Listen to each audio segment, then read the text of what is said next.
Nouveau match pour All In, les Young Bucks vont mettre en jeu leur poste de directeur face à Will Ospreay et Swerve Strickland, mais ce n'est pas tout. Si les Bucks gagnent à All In, Ospreay et Strickland ne pourront pas avoir de match pour le titre mondial pendant un an. Autrement dit, ils ont intérêt à gagner. Hey, t'as raté Dynamite cette semaine? T'inquiète, je suis là et je te récap ça sur Inside Story, alors n'hésite pas à t'abonner et à partager. Côté match, Mercedes Moné a mis en jeu son titre TBS face à Mina Shirakawa sous les yeux de la championne Toni Storm. Évidemment qu'on ne va pas faire perdre Moné à une semaine d'all-in, donc elle réussit à conserver avec un roll-up avant d'attaquer Mina, puis la championne elle-même. On a eu un 4-way match qualificatif pour avoir une place dans le Casino Gauntlet match qui aura lieu à all-in, et donc c'est pour cette opportunité que se sont affrontés AR Fox, Anthony Bowens, Brody King et MJF. Ce dernier va d'ailleurs jouer les morts en traînant du côté de la table des commentateurs pour pouvoir prendre l'avantage plus tard, et si ça n'a pas été très efficace sur le moment, c'est quand même MJF qui finit par remporter le match avec sa prise de soumission sur AR Fox. Cette victoire donne un nouveau face-à-face entre lui et Mark Briscoe qui va lui donner rendez-vous la semaine prochaine au micro et sans le Hurt Syndicate. Les Young Bucks et Konosuke Takeshita ont affronté Paragon et Bandido dans un trios match. Sur la fin, Kyle O'Reilly se retrouve en 3 contre 1, se mange un EVP avant de subir un Falcon Arrow de Takeshita,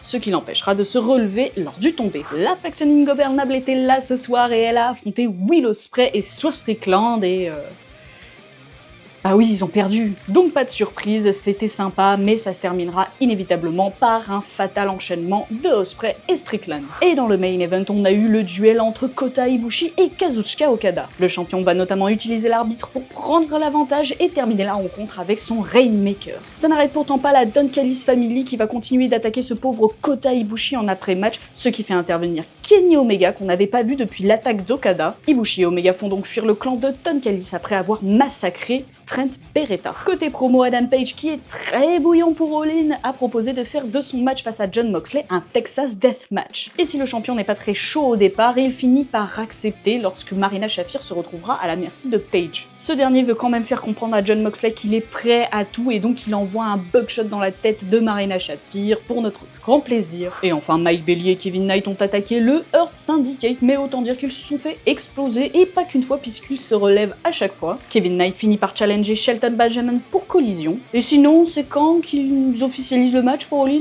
Et voilà, tu as tous les moments importants du show. Retrouve plus de récap et plus de contenu sur nos différents réseaux. Et à la prochaine!